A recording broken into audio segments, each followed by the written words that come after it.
What's happening, people? I'm back. It's the SolarKidd. It's the Other Side of the Sun podcast. I got my man Dustin, direct universal sound technique, all the way from Oakland, representing South Afrika, away from day one. Yes, away. What you say, my brother? Man, I'm doing great, my brother. You know, it's maintaining during these beautiful, chaotic times. Jesus. And just blessed, man. Just counting my blessings daily, bro. And just keeping things moving. No, I checked you. I seen. How you doing? I'm good, bro. I seen you. You're training. You're trying to keep the mind focused. You know what I'm saying? That's all you can really do in these times, bro. But I think for us artists, like, we used to this shit, right? Lockdown, and you know what I mean? Definitely. We're in the studio. Yeah, exactly. I feel like some of us didn't really have to adapt as much as people might think, you know.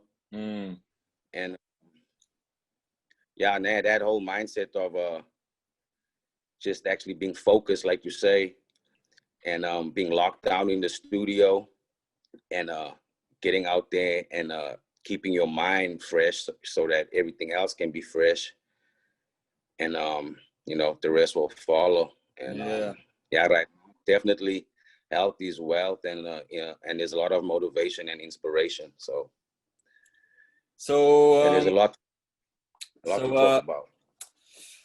Dustin is a rapper, am I right? MC? Yeah, nah. MC, lyricist. Been doing it for a while still. Man's dropped bare albums. Do you know what I mean? I remember I've been following you for a while. Just kind of seeing what you're up to. Always holding the SA flag high, repping out there in the States. Definitely. Thanks for recognizing that, brother. Of course, bro. I mean, I'm in the same boat. You know what I mean? We expats now. We're part of the diaspora now. You know what I mean? We grew up in SA, and then, you know what I mean, now integrated into the African diaspora, right? Exactly. Yeah, I know you said it right, man. I see you doing the same thing too. So like, I see in your studio, you got the flag there, man. You got a beautiful studio, by the way, brother. I love that Thank studio. You, man. I can't wait. One day, yeah, bro. You need to come. Yeah, man. And yeah, but I feel like that's important, you know. Whether or not like a lot of people back home see it or not, but like always waving that flag and you know, like you say, expanding the diaspora, and we global now, and it's like on so many levels. But we always represent from where we come from, you know. I think it's weird. It's weird for people back home, because like my boy from back home, he was like, "Gary, bro, how much flags do you have in your room? Is that isn't that the?" It's like, that's a bit much, because they're obviously there. But for us, like, I mean, I've been in London now like almost since 2005, so like 15 years. So like I've basically, like, for me, I feel like a Londoner. You know what I mean? I basically grew up. Yeah, you've been there for as long as you've been in SA. Yeah, pretty much, almost. So or if not longer. Well, not longer, but like, yeah, like not longer. A bit. When did you go? Yeah, when did you go to the States? 20 years. I've been here like 20 years now. So how old were you when you moved over? Like, I came here. First, I came to visit when I was like 16, because my pops moved to New York years before me, you know, and my pops moved to New York. He's a drummer, you know, and he moved to New York. He had a lot of music stuff going on, but like I followed to go visit, and then I loved it, and then I went back. After I went to New York. I was living in Brooklyn, and I went back to Josie. I went back to Joburg, and I was like, you know what? I think, and my dad told me, you can just come stay out here if you want, anytime. And then I was like, man, I went back home, and that's when I decided, like, I want to go live out there I never thought I was going to stay out here like forever. Same with me, actually. Yeah. So like that was when I first came here, man, and I was like 16, and then like I said, I went back, and then I came back, and then yeah, I think I've been living here like ever since like I would say 17, 18. Oh wow. Wow. Yeah, so like just on your dad for a bit, man, his band was like, I mean, my mother tells me about like your dad and Tananas back in the day, you know, playing in the Bosmont Hotel and like ripping it up there and like everyone going to the dances and they used to kill it, man. Oh man, I remember those days, man. Kippies, the bass line. Man, yeah, those were the days, man. Yeah, those guys, 3 guys, my pops, Ian Herman, and Steve Newman on acoustic guitar. That guy is one of the greatest guitar players I've ever heard. Is he Steve still Newman, in SA? Or is he over? Yeah, I believe he lives in Cape Town, I believe, or like somewhere in Cape Town. I mean, I could be wrong. I don't know exactly, but last I checked, yeah. And I mean, and then Jito Baloy from Mozambique, and like excuse me, yeah, Jito, he lost his life, you know, in Joburg. I forget what the year was. It's been a while. I want to say like I was probably like 20, 23 or something when that happened. But he was in Josie. He got shot in his car in Josie. Right. And so that kind of like when Tananas kind of, I guess, stopped like being Tananas, I guess. You know, it's hard to do it with different people when there's so many, like when it's a unique sound. Yeah, when you can't, you know what I mean? Yeah, when you had that vibe and that. Yeah, but they were definitely groundbreaking, just a trio, and it was like like people would call it like Afro. I remember like Afro jazz, but you know it was its own wave though. Like you can hear it on Spotify. Just put in Tananas. It's just crazy. Yeah, no, I still listen to it. I mean, I go back on it. I remember my dad had records like 12 inches and stuff like that. And I mean, like there was a time where I was collecting all my uncle's records and stuff like, and just kind of, you know, when there was a time when everyone kind of moved over to CD and cassette. And then I bought, like, everyone was into DJing. And so I bought turntables and then I started going like house to house, just collecting everyone's old records, Stylistics, Commodore, Stevie Wonder, the works, you know what I mean? Just like, and then Tananas was in there. I had some other South African stuff like Brenda Fassie, like Amapondo, like I had gang of those, like, you know.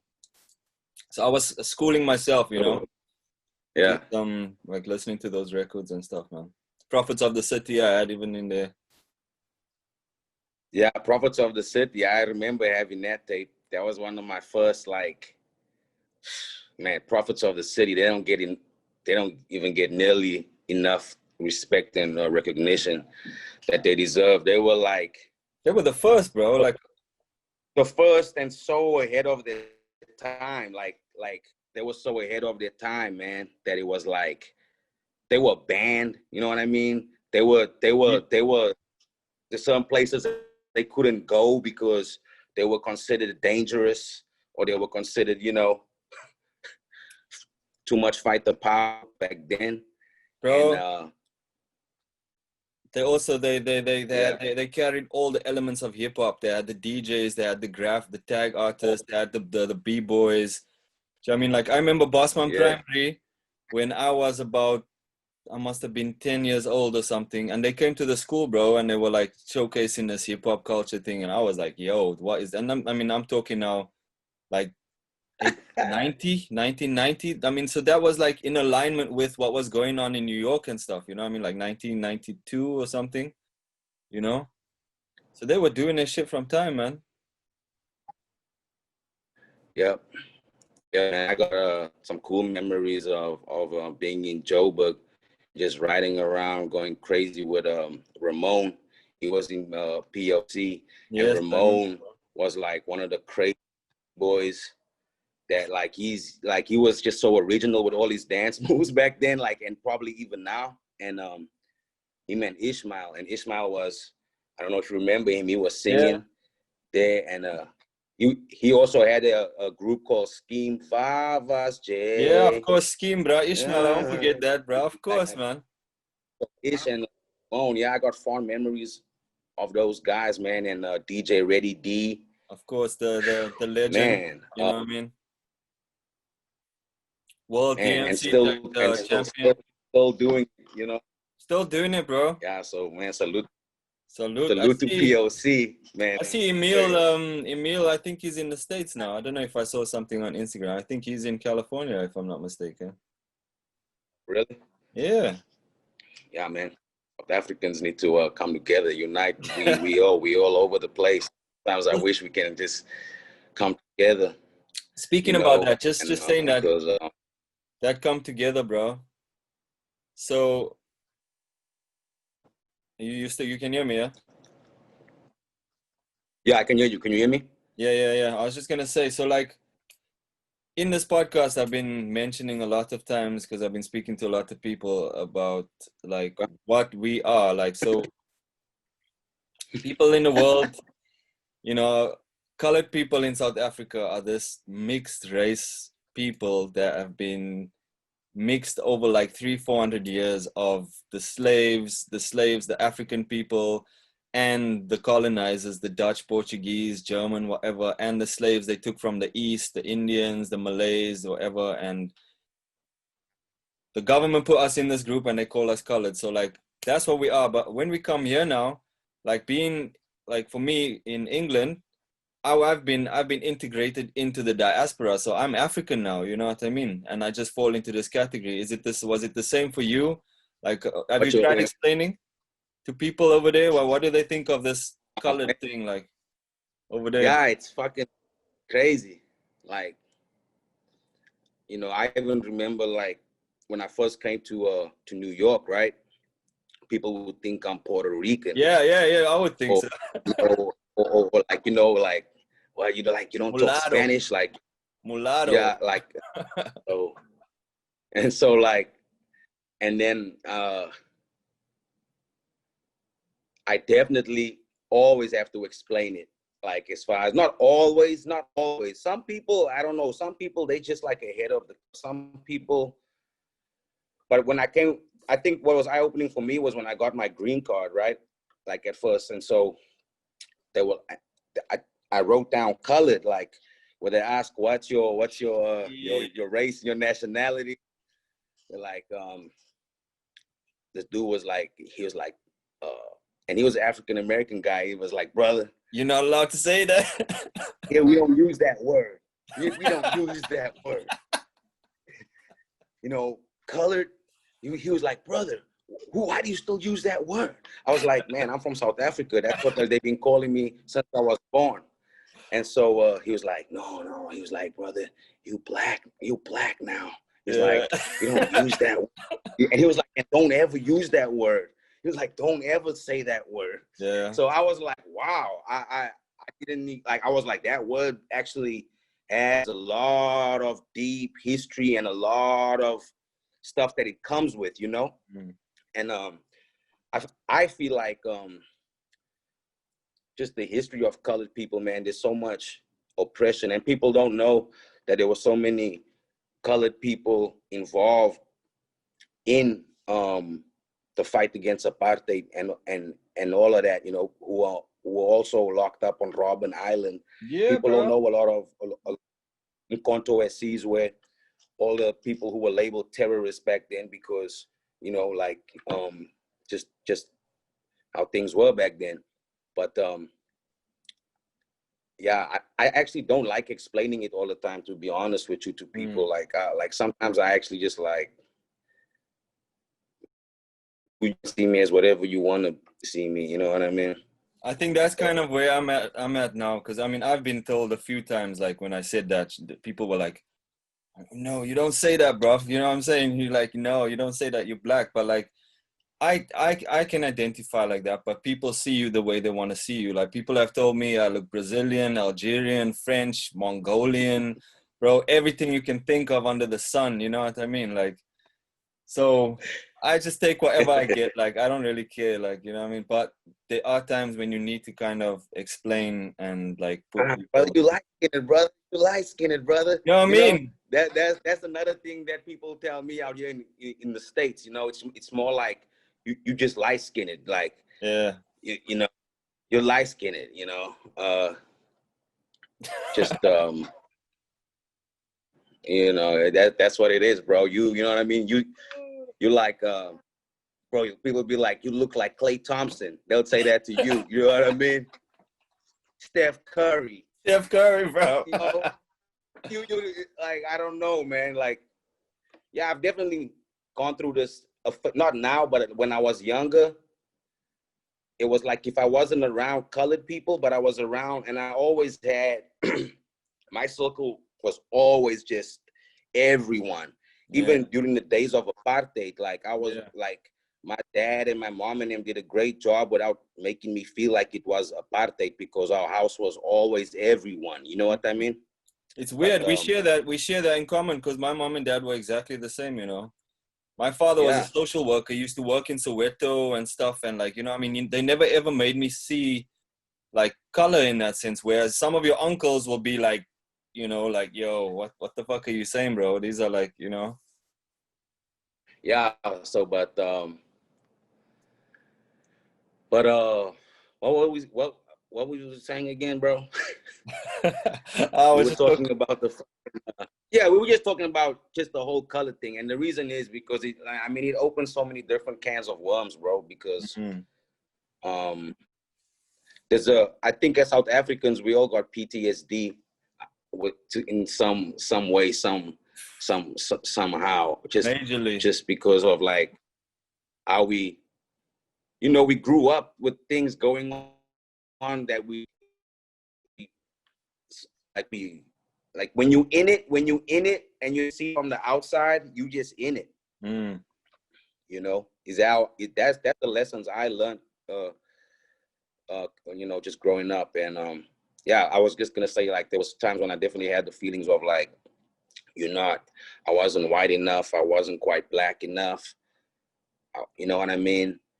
So when I actually like just dig into the history, I feel like colored people, when it came to apartheid and when it came to controlling the masses, colored people were stripped of a lot of dignity. You know what I mean? Like this, they made sure we learned Afrikaans in schools.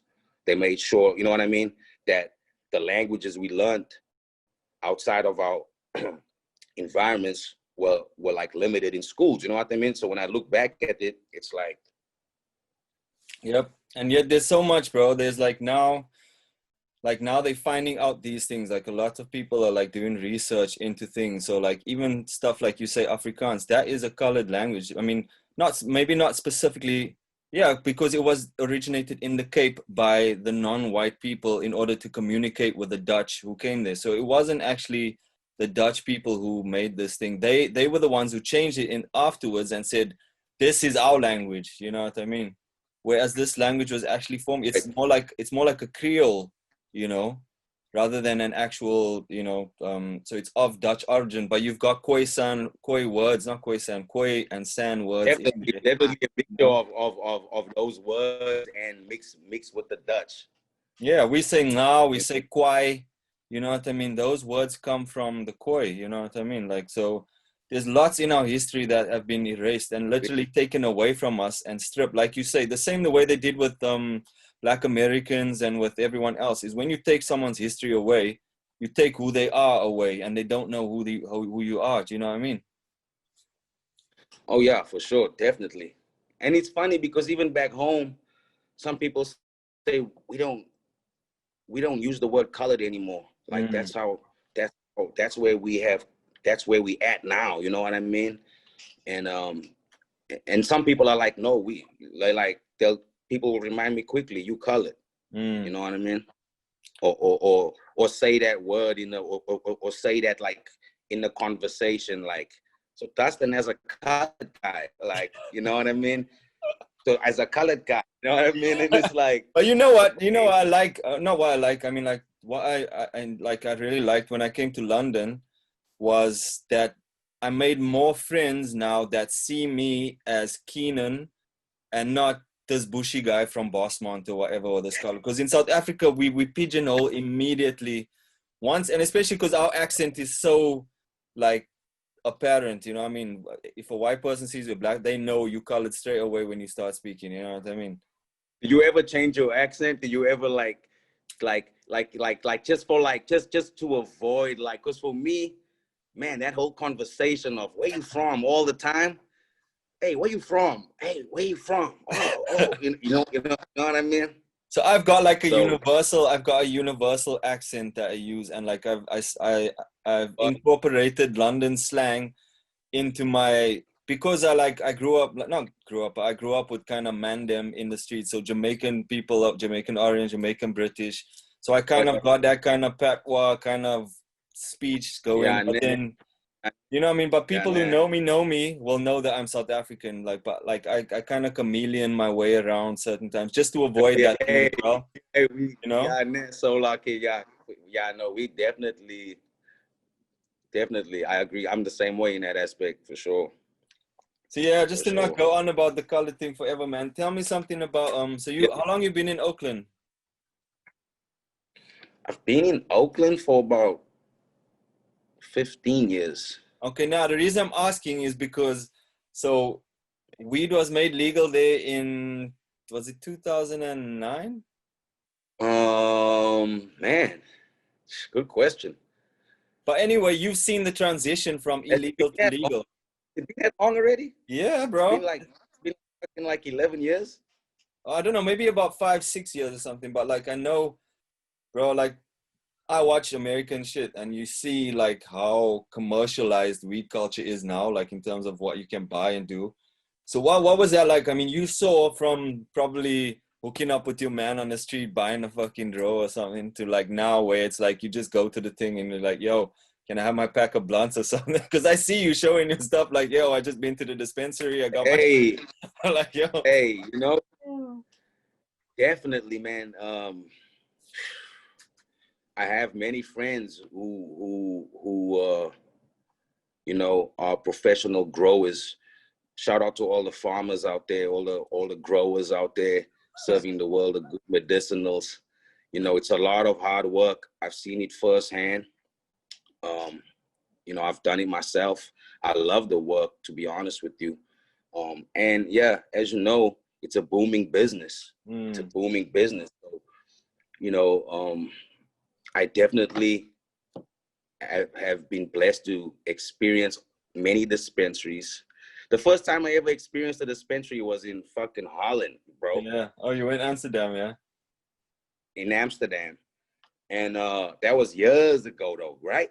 I mean, they were already, that's the crazy thing and then when I went there, I was like, wow, man, imagine this. And then, yeah, it happened. And, and I feel like there's a lot of good in it. There's a lot of stuff I don't like also. But I mean, that's like anything that becomes commercialized and the business and like just the people, a lot of different people in it, it's a thing that it's very So what was it like when they just say moving from that, like cops harassing you for smoking weed, and then all of a sudden it's like now it's free? Like, was it like, did you have, before it was legal, were you like hooking up with people to buy shit? And before it was legal, either you knew people who needed help working and you worked with them. Like if your homie was a farmer and he needed help trimming weed, and he's like, hey bro, I need some help. You wanna make some money, you wanna get some weed, you know what I mean? Boom, boom, boom, boom. Next thing you know, yo, I need help growing this weed. Then you're growing the weed. So that's always the kind of cat I was, because I was always just hands on. hands on, hands on, and so and I figured there's a, even in the Bible it says something about, I don't know what verse, what psalm, but I know it says where God shall bestow a plant on earth where nobody shall starve. You know what I mean? Go broke. It's a plant that will and when you look at this plant, man, it's just amazing to me, all the benefits it gives people. So I feel like the cops, they still trip on you sometimes though. Yeah? You know. In what Yeah, way? because I mean, you know, it's not legal on the federal level, you know what I mean? So how does that So work? it's like that works like don't, like if you in front of an airport or you like in front of there's like places that are like considered like federal government owned places, you know what I mean? Like airports, certain schools, certain places, but so it is legal, but it's but trust me, I feel like now that it's legal, the underground market's even bigger now. Yeah? Oh shit. Yeah. I wouldn't have Because thought not everybody in the game has like a license and a permit to do what they want to do. Because it costs money. The overhead is crazy. The government is taxing, you know how much money the government is making from this. Even during COVID-19, everything was shut down, but the dispensaries remained open, bro. That was like essential. Essential, yeah? So what you could order it, like get like fucking delivered and shit. Everything, bro. What? It was essential. That's mad, bro. That is mad. Over here, you know how bad it is, bro. Like the cops are crazy here. In England, it's like, nah, man. Everyone smokes. So many people smoke weed over here, but it's still such a taboo. They still demonize it in the news. It's still like, wow, mad. Yeah, it's mad, bro. That's how it used to be in South Africa. I think it's legal in South Africa now, isn't it? Well, it's not legal. I think you're allowed to like grow like your own, and you can smoke in your yard. And so yeah, it's a growing business, man. It's a growing industry. Like, yeah, definitely. Because I know my boys. Like, I don't know if you know Lee Ryan or whatever. He was showing me. He was showing me his his. Well, he's in the business. I don't know if he's in the healing. He's busy making. I don't know what he's making, like medicines and stuff. But he was Lee doing Ryan. medicines. What's up, bro? Shout out Lee Ryan. Shout What's out, up, brother. So he's making medicines, but then the WhatsApp video he sent me was like of a Mbaula, yeah, with like, and he's just throwing like big branches in there, and he's like, "Good morning, this is my morning," like just big branches, fucking just like, it's like, "This is my morning wake and bake." I'm like, yeah, bro. Wow, yeah, man, that's dope. Yeah, that is dope. I never, yeah. It's still so bad over here, man. Only like Barcelona, like in Spain and Portugal, it's kind of, you know, okay there. Like you can go Barcelona and they have these coffee shops. So why don't people like, I don't know, aren't there like laws or like petitions or like, you know, like things to like, or like movements or like, because I mean, there's no like governors or people like in the, what is it, Parliament? What do they have in London? Parliament. They are like, to get like so like say out of, yeah, so say like out of 200 people in Parliament, you have one person campaigning for weed, basically, you know.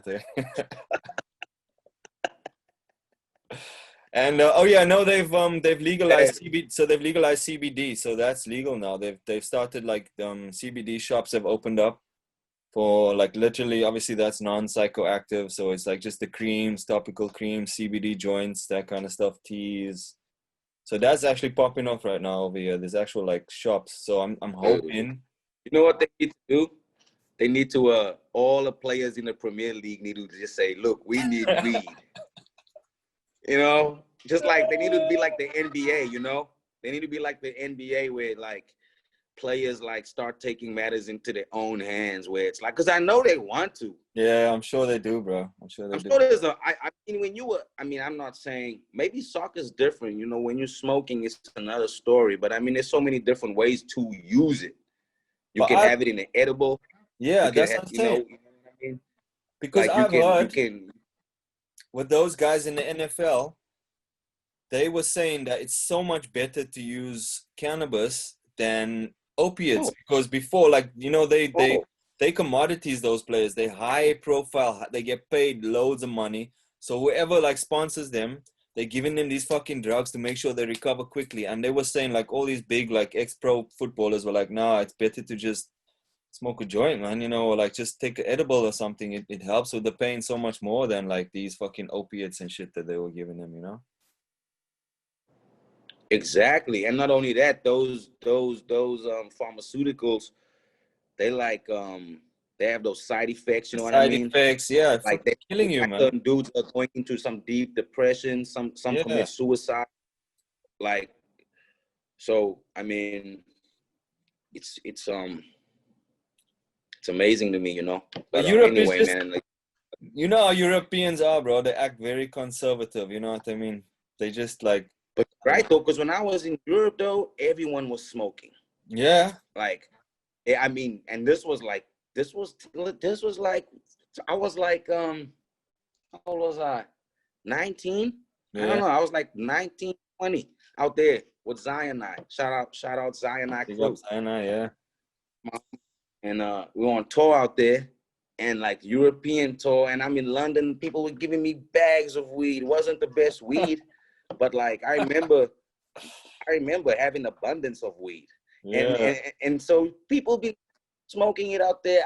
I don't know, but like the cops out there seem way more chill than cops anywhere else. Yeah, they are kind of like when it comes to weed, they're kind of okay. Yeah, you can kind of get away with stuff. But now it's weird. I don't know.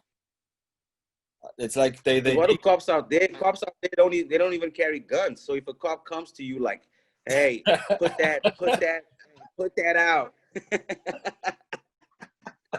I, Like, bro, I try and explain to people like what was like when I was a kid in South Africa, bro, and you get stopped by the cops and shit like that, bro. Like people don't understand. Like over here, people will go up to a policeman and like ask them for directions and stuff like that. I was like, nah, man, bro. Those remember the Buddha, like proper Buddha that you get shake down or man, whatever. Like you joking? That's yeah, if you never had cool, weed man. back then in South Africa, if you had weed, it was like you had fucking like crack cocaine. I'm sure in It the was States like it it's the was same. meth. Huh? I'm sure in the States it's the same, no? Like the cops and that kind of stuff. They must be heavy, like, because they carry guns and that. Yeah, the cops, hey, as you can see, man, they definitely, yeah, you're definitely on edge when they pull you over. Yeah. It's definitely not a good feeling. Definitely not a good feeling. Let's touch on that a bit, man. Tell me about the what was it? I don't want to call it riots. Were there riots down there? Were there just demonstrations? There was you know, with the Black Lives Yeah, Matter there movement. was, you know what I mean. In the beginning, it was riots and protests. People were the whole city downtown was smashed up, like the courthouse. You know what I mean? They try to set it on fire and shit. You Jeez. know. Luckily, these buildings got good sprinkler systems. I think they try to like burn the bank down, the Chase Bank. They broke all the windows through like whatever fucking flamethrowers, fireworks and shit. Jesus. Whatever people lighting shit. You know, the Yeah. shit was definitely it was definitely people were like everything was broken into all the grocery stores. It was definitely a lot of looting and shooting going on, no doubt. But And now? dude, it's fucking crazy times, you know what I mean? And there's so many different angles to look at that shit. And now it's I can feel it coming back. It's like the party's getting stirred again because I feel like, you know, George Floyd, rest in peace, Mm. that thing that everyone saw, that was like, I feel like, I don't know, man. I don't want to sound negative, but it sounds like it was like a fucking like a warm up to test the waters, and then the people went crazy, and now there's more people getting shot. Like you know what I mean? The brother that just got shot 7 times. You know what I mean? So I'm saying, how many of those things probably happened before there were iPhones and shit to like actually record these things? Oh I mean, you don't want to think about man, the numbers. Like people in the States, bro, like those cops, like I don't even know if I would, I always used to think, yeah, I want to move to California. That's my dream. I'm like, nah, England is nice and safe, man. It's nice and safe out here, bro. You know? Yeah, I mean, like England. I mean, what do you guys? I think you guys have like a lot of like street crime, right? Like thieves and shit like that, Knife pickpocketers or crime. what? Knife crime, bro.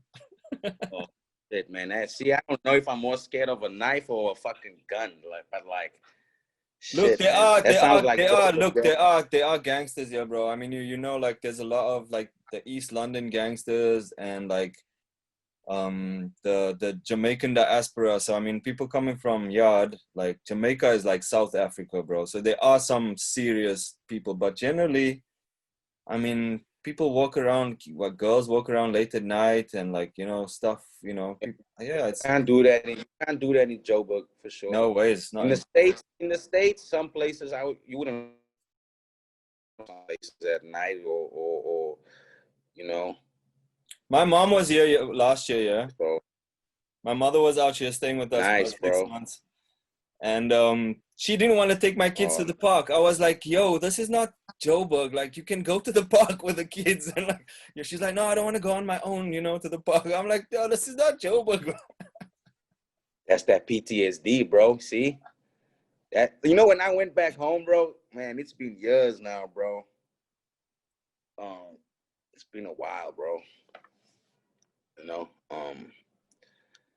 And I couldn't help.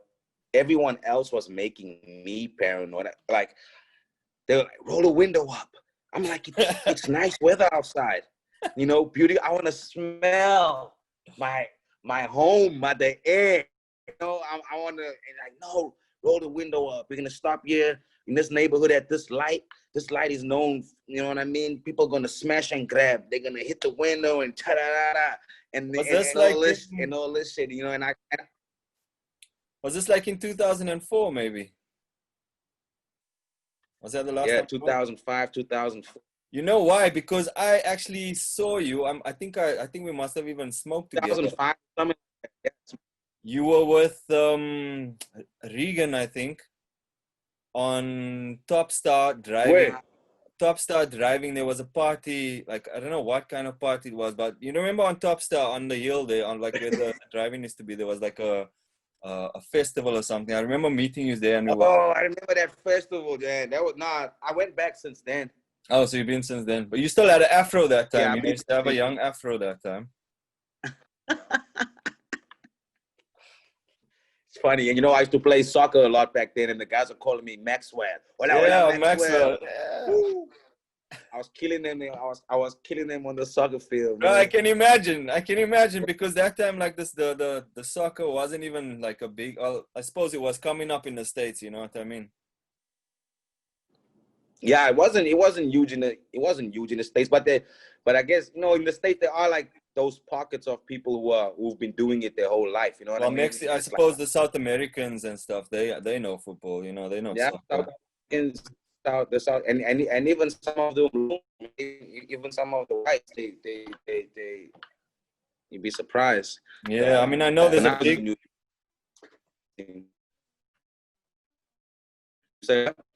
I'm saying there's a big following nowadays. Oh yeah, they serious too. You know what's funny? There was a game one time, the San Jose Quakes against Manchester United, and my friend from South Africa, my friend David, he's a Manchester fan, and he had Manchester gear on, right? And his other friend Ben, he's a San Jose Quakes guy, and it was dope atmosphere, but we went and sat in the San Jose Quakes section. We weren't even caring. It's just a friendly game. And the San Jose Quakes fans, like few of them came up to us. They were like, yo, he can't sit here. He has Manchester gear on. They were like trying to punk us. And David's from South Africa too. My brother David, he's from Durban, and he was like, what? He was like, move. He was like, you want us to make you move? And David was like, try it. I was like, bro, it's like, I was like, that's how we do in South Africa, you know what I mean? And he's like, man, Bushi never die. He's like, yo, I But mean, that was San Jose interesting Quakers, though. San Jose Quakers at Manchester Exactly, United. brother. Hey, Like, come on, man. yeah, that's it. Funny though, bro. So hey, how's the hooligans out there though? I Because I think feel like that's where they get inspired from. Some of these fans, man, they get inspired from what they see. You know what I mean? you know what it is. Like, It's cause TV, man. it's funny. You know what's funny?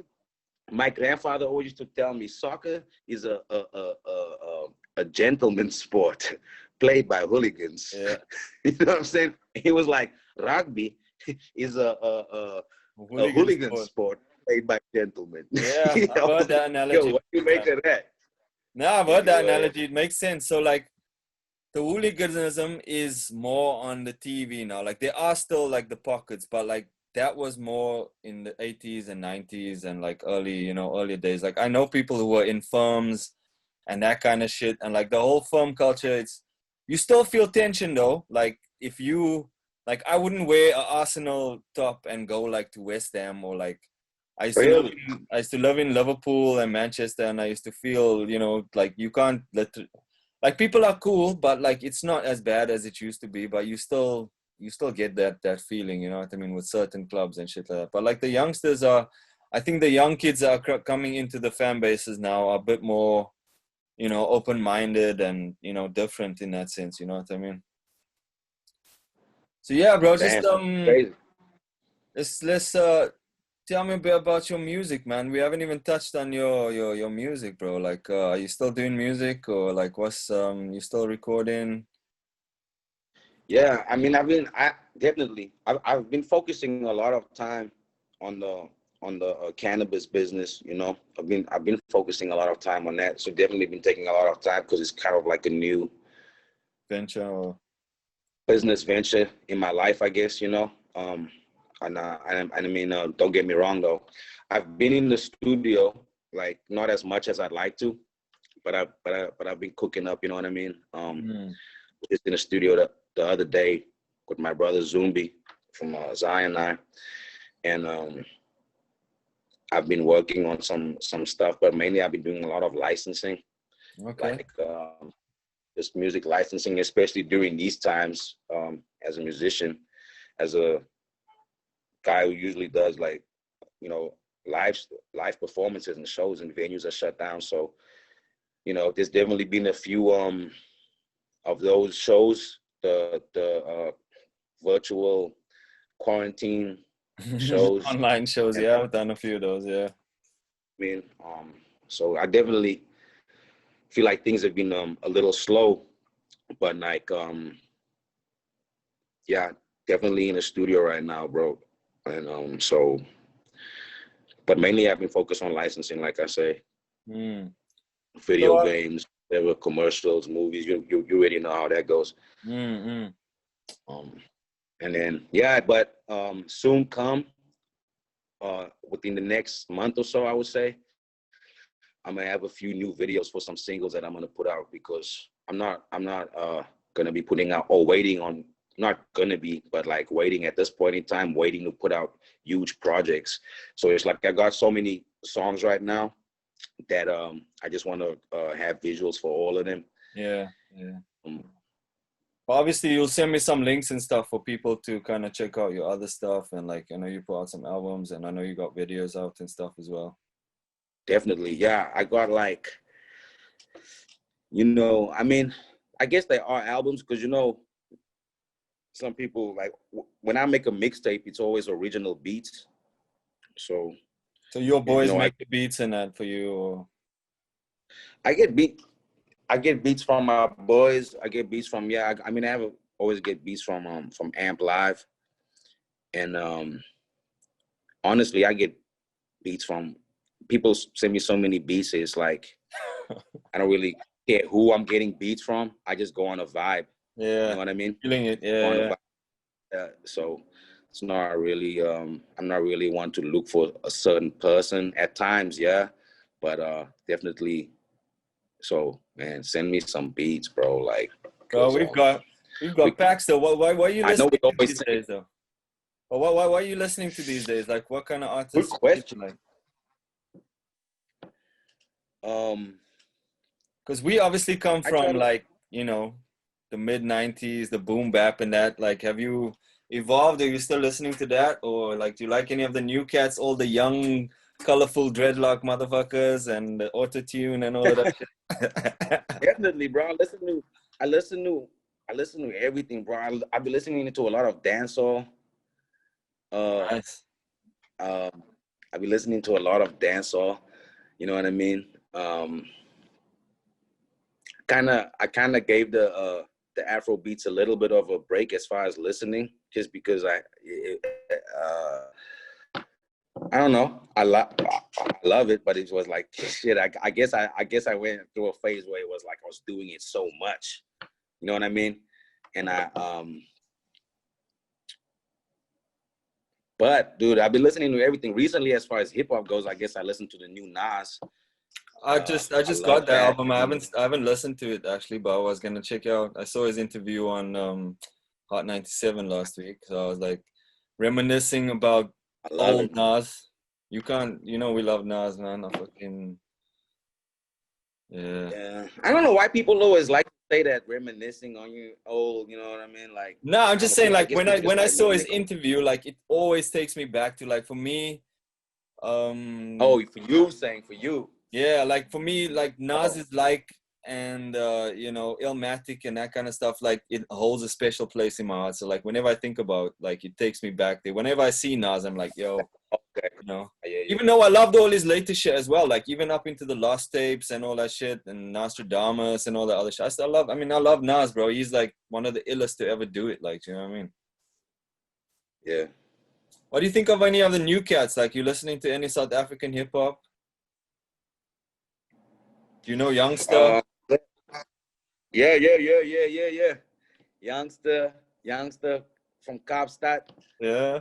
and yeah, I listen to it. I check it out for sure. Stogie T, Nasty C. Who else is Nice to it? see. AKA. I mean, Like, there's a lot of cats. I'm sure I'm not even naming. Man, there's so what do many you think cats who of actually. what do you think about the American accents in that?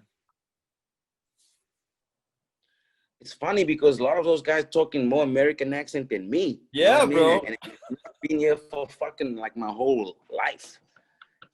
And that shit fucking is funny to me, man. It's funny to me too, like, cause I'm hip hop, right? So like, I remember when I first heard about AKA, I was, you know what I'm saying, I was kind of like maybe aggressive, but I was like, let's battle. And my homie Lush One, he used to work with what's the battle platform called? It's the big one. Fuck, I forget. But anyway, I was like, yo, man, hook this shit up because this will be big for South Africa. And then funny enough, that guy, man, you know what I mean? And me, I'm bad with social networking. I'll be the first to say it. I don't give a like I wish I was better at. I don't fuck with social network as much as I should as an artist. Yeah. Anyway, but this guy, he blocked me on like Twitter. He blocked me. He like blocked me. And I was like, bro, You you actually took the time out of your day to block me, bro. Like you I was cool with it. I said I didn't do anything aggressive. To me, that's hip hop. And I remember, man, one time I met I'll never forget this day. I met a Big Daddy Kane, and this was at like the Rock the Bells concert out here in San Jose, I think it was. And like I was a young kid, and I was just picking his brain and just meet. I was like blessed to meet legends who I looked up to as a young kid, like meeting like just all these people, right? KRS-One. I think I seen you rocking some shit. Man, you know what I mean? I don't want to be a name dropper or anything like Yeah. I that, hear that. but I hear that.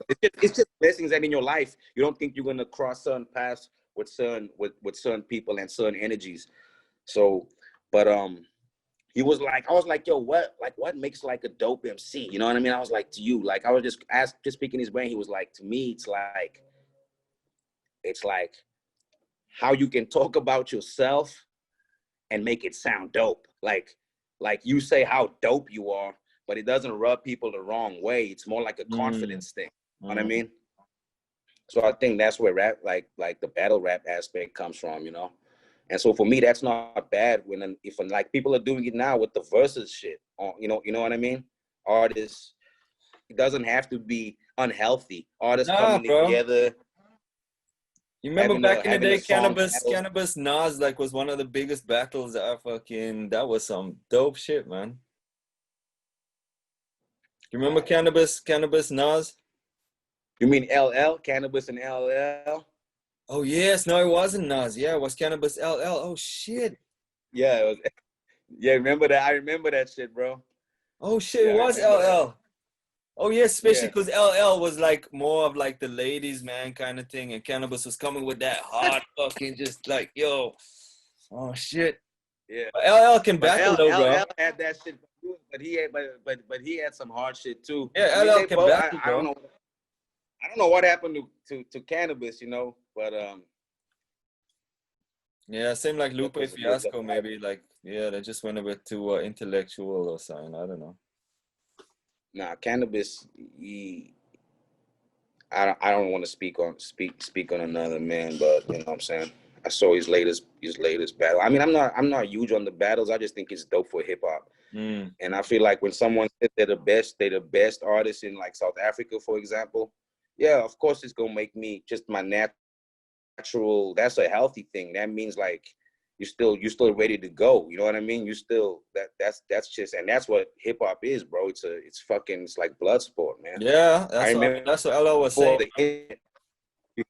before the internet, you had to fucking prove yourself with a mic on stage. You know, you couldn't just be behind the computer, upload some shit, do some shit, whatever the case may be. You had to fucking Plan. go and look at people in their face, you know? So cut from different cloth, but I love the young kids though. I Yeah. love the young kids' music. A lot of them. I mean, I feel like I can respect certain artistic integrity when I hear it. For